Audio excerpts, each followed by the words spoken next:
स्वागत है आपका बिहार न्यूज में। मैं हूं आपके साथ महसर आलम और आप देख रहे हैं केडीबी लाइव। दोस्तों, आज हो चुका है 27 सितंबर 2024। तो आज बिहार की ताज़ा तरीन खबरें लेकर आए हैं आपके लिए। तो चलिए दोस्तों, शुरू करते हैं आज बिहार की टॉप न्यूज़।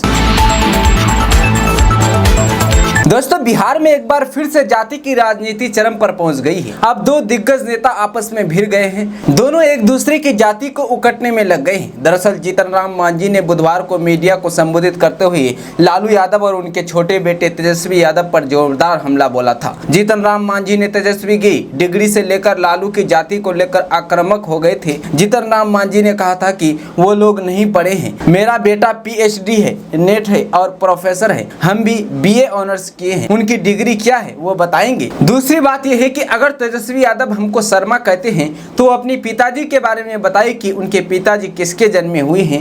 भेड़िया के जन्मे हुए हैं, वो भेड़िया है, यादव नहीं। अब लालू यादव ने भी जीतन राम मांझी पर पलटवार किया है। लालू यादव ने कहा है कि तो पूछो ना जीतन राम मांझी से, मुसहरा है क्या। हालांकि इसके आगे कुछ भी बोलने से लालू यादव बचते दिखे। लालू यादव ने जैसे ही जीतन राम मांझी पर पलटवार किया, वैसे ही मांझी ने अपने एक्स हैंडल पर पलटवार कर दिया है। जीतन राम मांझी ने कहा है कि लालू जी, हम मुसहर भुइयां हैं, हमारे पिता मुसहर भुइयां थे, हमारे दादा मुसहर भुइयां थे, हमारे परदादा मुसहर भुइयां थे, हमारा तो पूरा खानदान ही मुसहर भुइयां है और हम तो गर्व से कहते हैं कि हम मुसहर भुइयां हैं। दोस्तों, बिहार की राजधानी पटना में बुधवार को बारिश होने पर उमस और गर्मी से लोगों को राहत मिली। पटना में अधिकतम तापमान में 4 डिग्री गिरावट आई। यहां का पारा 31.6 डिग्री रहा। मौसम विभाग ने 28 सितंबर तक बिहार में कहीं मध्यम तो कहीं अति भारी बारिश की संभावना जताई है। विशेषकर 25 से 27 सितंबर तक राज्य के 14 जिलों में भारी और अति भारी बारिश का अलर्ट है। इस दौरान राज्य के अधिकतर जिलों में मेघ गर्जन के साथ वज्रपात एवं 30 से 40 डिग्री प्रति घंटे की रफ्तार से सतही हवा चलने की संभावना है। इसके मुख्य वजह बंगाल की खाड़ी क्षेत्र में ताजा हलचल है। मौसम विभाग ने बताया है कि बिहार में कम बारिश की वजह से सामान्य तापमान वाले दिन घटे हैं। पिछले 2 सालों में ये ट्रेंड तेजी से बढ़ रहा है। दरअसल 2 साल पहले तक महीने में मानसून अवधि में सामान्य तापमान औसतन 20 से 22 दिन रहता था, जो घटकर अब 10 से 11 दिन तक सीमित हो गया है। हर माह बारिश की कमी इसकी मुख्य वजह है। मौसम विदों का कहना है कि सूबे में बादलों की आच्छादन में कमी की वजह से भी सामान्य से अधिक तापमान का ट्रेंड पटना सहित अन्य शहरों में देखा जा रहा है। दोस्तों, बिहार के सरकारी स्कूलों में पढ़ाई करने वाले छात्र छात्राओं के लिए एक बड़ी खबर आ रही है। ताज़ा रिपोर्ट के मुताबिक पढ़ाई की व्यवस्था को डिजिटल बनाने के लिए राज्य के सरकारी स्कूलों में अब टैबलेट कंप्यूटर की सुविधा उपलब्ध कराई जाएगी। खबर के अनुसार राज्य के सभी सरकारी स्कूलों में शिक्षा विभाग के द्वारा प्रस्ताव तैयार कर लिया गया है। अब इस पर लोक वित्त समिति की स्वीकृति ली जा रही है, फिर इसे राज्य कैबिनेट के पास भेजा जाएगा। बता दें कि कैबिनेट की मंजूरी लेकर योजना लागू कर दी जाएगी। राज्य के सभी सरकारी स्कूलों में टैबलेट कंप्यूटर उपलब्ध कराई जाएगी। वहीं इसकी सुरक्षा एवं रख रखाव की पूरी जिम्मेदारी प्रधानाध्यापक की होगी। इसकी तैयारी की जा रही है। दरअसल स्कूल के प्रधानाध्यापक और शिक्षकों द्वारा छात्र छात्राओं को पठन पाठन में इसका उपयोग किया जाएगा। बिहार के स्कूलों में वितरण के लिए कुल 1,65,000 टैबलेट कंप्यूटर की योजना है। एक टैबलेट की खरीद पर 14,000 रुपये खर्च होंगे। दोस्तों, बिहार में चल रहे विशेष भूमि सर्वेक्षण के दौरान जमीन से जुड़े कागजातों को जुटाने के लिए अधिक समय मिलने का रास्ता साफ हो रहा है। इसके लिए बिहार विशेष सर्वेक्षण एवं बंदोबस्त नियमावली 2022 के नियम में संशोधन का प्रारूप तैयार हो रहा है। विभागीय मंत्री डॉक्टर दिलीप कुमार जायसवाल ने पिछले सप्ताह कहा था कि कागजात जुटाने के लिए रैयतों को 3 महीने तक का समय दिया जाएगा। विभागों में एक राय ये आ रही है कि क्यों न इसे 4 या 4.5 महीने तक बढ़ा दिया जाए। आकलन ये है कि एक बार 100 घोषणा पत्र वाला विवाद समाप्त हो जाए तो सर्वे अभियान सरपट बढ़ जाएगा। इसे अब तक की सबसे बड़ी बाधा के रूप में चिन्हित किया गया है। अभी बिहार विशेष सर्वेक्षण एवं बंदोबस्त नियमावली 2022 के नियम के तहत 100 घोषणा पत्र जमा किया जा रहा है। इसके अनुसार अधिसूचना की प्रशासन की तिथि से 30 कार्य दिवसों के भीतर 100 घोषणा प्रस्तुत की जानी चाहिए। विशेष परिस्थितियों में अवधि को 15 अतिरिक्त कार्य दिवसों तक बढ़ाया जा सकता है। इसी में प्रावधान है कि 100 घोषणा के सत्यापन की अधिकतम अवधि प्राप्ति की तिथि से 15 कार्य दिवस होगी, यानी अभी 45 दिन का समय दिया जा रहा है। विभागीय सूत्रों ने बताया है कि नियमावली में संशोधन की किसी प्रारूप को मुख्यमंत्री कार्यालय की सहमति के आधार पर ही अंतिम रूप दिया जाएगा, क्योंकि विशेष भूमि सर्वेक्षण मुख्यमंत्री नीतीश कुमार का अभियान है, वह इस पर बारीकी नजर रखते हैं। विभाग की अंदरूनी तैयारी ये है कि 2025 के विधानसभा चुनाव से पहले सर्वे पूरा हो जाए। नियमावली में संशोधन कार्यपालक आदेश से नहीं होगा, इसे राज्य कैबिनेट की स्वीकृति चाहिए। विभाग का प्रयास है कि प्रारूप जल्द से जल्द तैयार हो और उसे कैबिनेट की अगली बैठक में स्वीकृति के लिए भेज दिया जाए।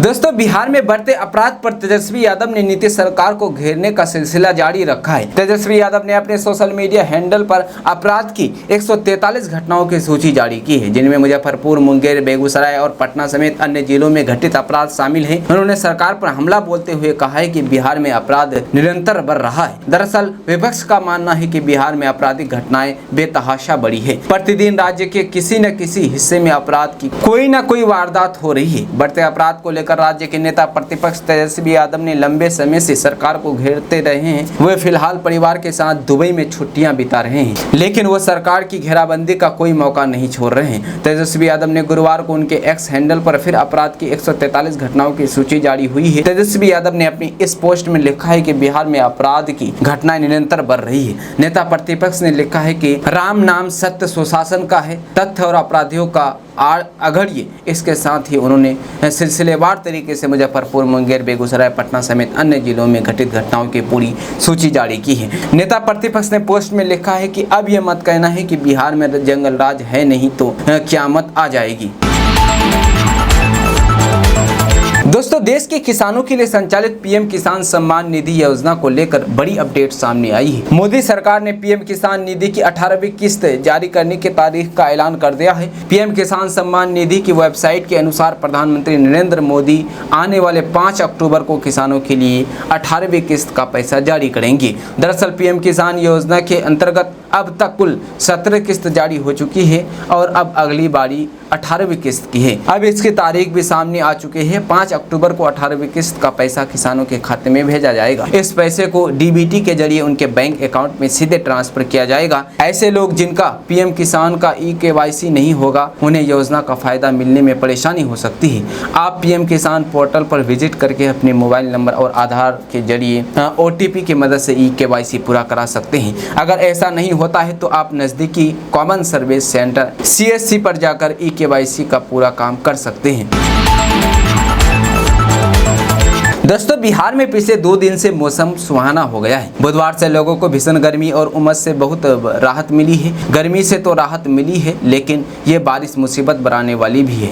मौसम विभाग के अलर्ट के मुताबिक बुधवार को बिहार के 8 जिलों में तेज हवा के झोंके से मूसलाधार बारिश हो रही है। ये बारिश लगातार 3 दिनों तक होगी, जिससे बाढ़ का खतरा बढ़ने की आशंका है। बुधवार से हो रही बारिश से गंगा समेत नदियों की जलस्तर में तेजी से इजाफा हो रही है। दियारा इलाके में बाढ़ का संकट गहरा गया है। राजधानी पटना समेत बिहार के 8 जिलों में पूर्वी व पश्चिम चंपारण, सीतामढ़ी, शिवहर, मधुबनी, सुपौल, अररिया व किशनगंज जिले में झोंके के साथ तेज हवा का प्रवाह व अति भारी वर्षा को लेकर ऑरेंज अलर्ट जारी किया गया है। प्रदेश के अधिकांश भागों में मेघ गर्जन, वज्रपात व सतही हवा की गति झोंके के साथ 30 से 40 किलोमीटर प्रति घंटा की रफ्तार से हवा बह रही है। पटना सहित प्रदेश में पूर्वा का प्रवाह बने होने के कारण बादलों की आवाजाही बनी रहेगी। तापमान में 2 से 3 डिग्री का गिरावट आई है, लेकिन इसके कारण नदियों के जल स्तर में वृद्धि के आसार है। दोस्तों, बिहार सरकार बंदोबस्ती नियमावली में संशोधन करने पर विचार कर रही है। राज्य में चल रहे विशेष भूमि सर्वेक्षण के दौरान धीरे धीरे सरकार को भी जमीन की कठिनाइयों का पता चल रहा है और रैयतों को आ रही दिक्कतों का भी समाधान हो रहा है। भूमि एवं राज्य विभाग ने बिहार विशेष सर्वेक्षण एवं बंदोबस्ती नियमावली 2012 के नियम में संशोधन का प्रारूप तैयार किया है। देरी सिर्फ इस मुद्दे पर हो रही है कि नई समय सीमा क्या है। जमीन से जुड़े कागजात जुटाने के लिए सरकार ने अभी 3 माह का समय दिया दिया है, लेकिन अब और अधिक समय मिलने का रास्ता साफ हो रहा है। विभागीय मंत्री डॉक्टर दिलीप कुमार जायसवाल पिछले सप्ताह कहा था कि कागजात जुटाने के लिए रैयतों को 3 महीने तक का समय दिया जाएगा। अब विभाग में एक राय ये आ रही है कि क्यों न इसे 4 या 4.5 महीने तक बढ़ा दिया जाए। आकलन यह है कि एक बार 100 घोषणा पत्र वाला विवाद समाप्त हो जाए तो सर्वे अभियान सरपट बढ़ जाएगा। इसे अब तक की सबसे बड़ी बाधा के रूप में चिन्हित किया गया है। अभी बिहार विशेष सर्वेक्षण बंदोबस्त नियमावली 2012 के नियम के तहत 100 घोषणा पत्र जमा किया जा रहा है। इसके अनुसार अधिसूचना की प्रशासन की तिथि से 30 कार्य दिवसों के भीतर 100 घोषणा पत्र प्रस्तुत की जानी चाहिए। तथापि विशेष परिस्थितियों में अवधि को 15 अतिरिक्त कार्य दिवसों तक बढ़ाया जा सकता है। इसी में प्राविधान की 100 घोषणा के सत्यापन के अधिकतम अवधि प्राप्त की तिथि 15 कार्य दिवस होगी, यानी अभी 45 दिन का समय दिया जा रहा है। दोस्तों, बिहार के कृषि मंत्री मंगल पांडे ने बुधवार को नई दिल्ली में federation of Indian chamber of commerce and industry FICCI की ओर से आयोजित इंडिया मोज समिति की 10वें संस्करण का उद्घाटन किया है। इस दौरान मंत्री ने कहा है कि मक्का उत्पादन में बिहार देश में महत्वपूर्ण स्थान रखता है। देश के कुल मक्का उत्पादन में बिहार का योगदान लगभग 11% है। आंध्र प्रदेश, कर्नाटक, राजस्थान तथा महाराष्ट्र के बाद बिहार देश का 5वां सबसे बड़ा मक्का उत्पादक राज्य है। उन्होंने फिक्की के समिट में उपस्थित सभी उद्योगपतियों एवं संस्थानों से बिहार में मक्का आधारित उद्योग एवं बीज उत्पादन हेतु खेती करने तथा प्रसंस्करण इकाई लगाने की अपील की है। कहा है कि सरकार इसके लिए मदद करेगी। फिक्की के सम्मेलन को संबोधित करने के बाद कृषि मंत्री ने कृषि विभाग के सचिव संजय अग्रवाल के साथ राष्ट्रीय एवं अंतर्राष्ट्रीय स्तर के प्रमुख बीज उत्पादक कंपनियों के प्रतिनिधियों के साथ अलग से बैठक की है। मंत्री ने सभी बीज उत्पादक कंपनियों को बिहार में बीज उत्पादन का कार्य प्रारंभ करने का सुझाव दिया। कहा है कि कृषि विभाग के पास उपलब्ध बीज गुणन पर क्षेत्र भी बीज उत्पादन के लिए निजी बीज उत्पादक कंपनी को लीज पर उपलब्ध कराया जाएगा। 1 सप्ताह के अंदर निविदा प्रकाशित की जाएगी। अधिकांश बड़ी बीज उत्पादन कंपनियों ने बिहार में हाइब्रिड बीज उत्पादन कार्य करने पर अपनी सहमति व्यक्त की है। दोस्तों, बिहार में वंदे भारत एक और रूट पर दौड़ती दिखेगी। सहरसा मानसी रेलखंड पर वंदे भारत ट्रेन चलाने की तैयारी में रेलवे जुटा हुआ है। एक रिपोर्ट के अनुसार रेलवे इसकी तैयारी भी शुरू कर दी है और ब्लॉक लेकर काम शुरू कर दिया है। ध्यान रहे कि बिहार में पहले से ही कुछ रेलखंड होकर वंदे भारत ट्रेन चलाई जा रही है। वहीं अब सहरसा वालों के लिए भी खुशखबरी सामने आ रही है। अब सहरसा मानसी रेलखंड पर वंदे भारत ट्रेन चलाने की तैयारी के क्रम में इस रेलखंड पर 26 सितंबर यानी गुरुवार को कुछ घंटों का ब्लॉक रहेगा। रिपोर्ट के अनुसार बताया जा रहा है कि इस रेलखंड पर नया पैनल लगाने का काम चल रहा है, जिसकी वजह से ब्लॉक रहेगा। गौर हो कि 24 सितंबर को भी कुछ ट्रेनों का परिचालन इस काम के चलते बाधित रहा था। इस रेलखंड पर ट्रेनों की स्पीड बढ़ाने के लिए नया ट्रैक बिछाया जाएगा। बताया जा रहा है कि सहरसा मानसी के बीच इस 40 किलोमीटर रेलखंड पर वंदे भारत और अमृत भारत ट्रेन चलाने की तैयारी की जा रही है। बता दें कि अभी सहरसा मानसी रेल रूट पर सुपर फास्ट जैसी ट्रेन अधिकतम 100 किलोमीटर प्रति घंटा की स्पीड से चलाती है। वहीं नए ट्रैक पर ट्रेन 130 से 160 किलोमीटर प्रति घंटा की स्पीड से दौड़ने में सक्षम होगी, ऐसा कहा जा रहा है। दोस्तों, बिहार के राजस्व एवं भूमि सुधार मंत्री दिलीप जायसवाल ने शुक्रवार को कहा कि सरकार राज्य में चल रहे भूमि सर्वेक्षण को आगे बढ़ाने के लिए दृढ़ संकल्प है और कहा है कि भूमि मालिकों को भूमि के स्वामित्व के बारे में 100 घोषणा प्रस्तुत करने के लिए अधिक समय दिया जाएगा। मंत्री का यह बयान जमीनी स्तर पर बाधाओं को देखते हुए सर्वेक्षण को आगे बढ़ाने की संभावित कदमों के बारे में अटकलों के बीच आया है। जायसवाल ने कहा है कि भूमि माफिया जानबूझकर भ्रम और अराजकता पैदा करने के लिए अफवाह फैलाने की कोशिश कर रहे हैं, लेकिन यह काम नहीं करेगा। हमने मामले पर गौर किया है और समय सीमा बढ़ाई जाएगी। कुछ दिनों में आधिकारिक संचार जारी किया जाएगा। हमने चल रही प्रक्रिया की समीक्षा की है और ये अच्छी तरह से चल रही है। पूरी प्रक्रिया का उद्देश्य वास्तविक लोगों को डिजिटल भूमि रिकॉर्ड के साथ विवादों को हमेशा के लिए समाप्त करने में मदद करना है। उन्हें 100 घोषणा दाखिल करने के लिए समय मिलेगा। उन्होंने मीडिया कर्मियों से कहा है कि बुधवार को नवादा में दलित बस्ती पर हुए मामले को सर्वेक्षण से पहले ताकतवर लोगों द्वारा दलितों द्वारा पीढ़ियों से कब्जा की गई बेशकीमती जमीन पर कब्जा करने के प्रयास के रूप में देखा गया है। दोस्तों बिहार में एक मजदूर को आयकर विभाग ने 2 करोड़ का नोटिस भेजा है। मजदूर को इनकम टैक्स का नोटिस मिलने के बाद से हड़कंप मचा है। राज्य के गया जिले में रोज कमाने खाने वाले मजदूर को आयकर विभाग ने 2 करोड़ का नोटिस दिया। आईटी के नोटिस मिलने के बाद से मजदूर बहुत परेशान और सहमा हुआ है। इस मजदूर को 2 करोड़ 3,308 रुपए का टैक्स नोटिस मिला है, जिससे लोग काफी अचंभित हैं। यह मामला कोतवाली थाना क्षेत्र के नई गोदाम मोहल्ले का है। जिस मजदूर के पास नोटिस आया है उसका नाम राजीव कुमार वर्मा बताया जा रहा है। राजीव कुमार वर्मा का कहना है कि 2015 में शहर के कॉर्पोरेशन बैंक में 2 लाख रुपए फिक्स डिपॉजिट कराया था, लेकिन मैच्योरिटी के पहले ही अगस्त 2016 में जरूरत पड़ी तो रुपए निकाल लिए, बाद में मजदूरी करने लगा। इस बीच अचानक आयकर विभाग ने 2 करोड़ 3,308 रुपए का टैक्स नोटिस भेज दिया है। नोटिस में बताया गया है कि वर्ष 2015-16 में 2 करोड़ के फिक्स डिपॉजिट का रिटर्न फाइनल नहीं किया गया है। टैक्स की राशि भी अभी तक जमा नहीं की गई है। दोस्तों बिहार के भागलपुर जिले में पुलिस छापेमारी में जब्त हुआ 150 ट्रैक्टरों पर लदा बालू थाने से गायब हो गया है। जिले के जगदीशपुर थाना क्षेत्र में 8 साल पहले जब्त किया गया 150 टेलर बालू गायब होने का मामला पुलिस के लिए भारी पड़ता दिख रहा है। कोर्ट की सख्ती ने पुलिस की लापरवाही और मनमानी सामने ला दी है। जब्त बालू के गायब होने के मामले में जगदीशपुर थानेदार इंस्पेक्टर गणेश कुमार ने कोर्ट में उपस्थित होकर कहा है कि बालू का पता नहीं चल रहा है। उन्होंने बताया कि पुरैनी में कब्रिस्तान के पास जब्त किया गया 100 और करबला के पास 50 ट्रेलर बालू रखा गया था, पर दोनों ही जगहों पर बालू नहीं है, जगह खाली है। कोर्ट ने इस पर थानेदार से लिखित रिपोर्ट सौंपने का कहा है। कोर्ट में बालू के गायब होने को लेकर मौखिक बात रखने के बाद जब कोर्ट ने जगदीशपुर थानेदार को लिखित रिपोर्ट सौंपने को कहा तो उन्होंने एपीपी से लिखित देने का आग्रह किया है। एपीपी उदय प्रसाद सिंह ने उक्त मामले को लेकर एसएसपी को लिखते हुए लिखित रिपोर्ट सौंपने को कहा है। पुलिस को ये बताना होगा कि जब्त किया गया बालू कहां गया है। जब्त किए जाने के बाद बालू की रखवाली की जिम्मेदारी किसे दी गई थी, जिसे जिम्मेदारी दी गई थी उसने क्या किया। इतनी मात्रा में बालू जब्ती को पुलिस ने हल्के में कैसे ले लिया। दोस्तों केंद्रीय मंत्री और लोक जनशक्ति पार्टी रामविलास के अध्यक्ष चिराग पासवान ने बुधवार को देश भर में जाति आधारित जनगणना की जोरदार वकालत करते हुए कहा है कि इस प्रक्रिया से प्राप्त आंकड़ों से समाज के उन वर्गों की वास्तविक आबादी जानने में मदद मिलेगी जिन्हें और अधिक उत्थान की आवश्यकता है। मुंबई में इंडिया टुडे कॉन्क्लेव में केंद्रीय खाद्य प्रसंस्करण मंत्री ने यह भी कहा है कि इसमें कोई संदेह नहीं है कि सत्तारूढ़ भारतीय जनता पार्टी भाजपा के नेतृत्व वाला राष्ट्रीय जनतांत्रिक गठबंधन राजग बिहार में फिर से सरकार बनाएगा, जहां 2025 के अंत में विधानसभा चुनाव होने हैं। पासवान ने जनता दल यूनाइटेड नेता और अभी अपने राजनीतिक प्रतिद्वंदी रहे नीतीश कुमार का जिक्र करते हुए कहा कि बिहार में विधानसभा चुनाव मुख्यमंत्री नीतीश कुमार के नेतृत्व में लड़ा जाएगा। बिहार के दलित नेता ने कहा है कि उनकी पार्टी समाज के खास वर्ग के प्रति प्रतिबद्ध है, जिसका वो प्रतिनिधित्व करते हैं। उन्होंने कहा है कि हमारी लोक जनशक्ति पार्टी रामविलास की प्राथमिकताएं समाज के उस वर्ग के लिए हमारी चिंता है जिसका हम प्रतिनिधित्व करते हैं। अगर उस वर्ग के साथ अन्याय होता है तो हमारी पार्टी की जिम्मेदारी है कि हम उस वर्ग की आवाज बने। उन्होंने कहा है कि हमारा रुख बिल्कुल स्पष्ट है, जाति आधारित जनगणना होनी चाहिए क्योंकि उस समुदाय के लोगों को मुख्य धारा में लाने के लिए कई नीतियां जाति के आधार पर बनाई जाती हैं। सरकार के पास कम से कम उस समुदाय की जनसंख्या का आंकड़ा तो होनी ही चाहिए ताकि उसके अनुसार धन आवंटित किया जा सके।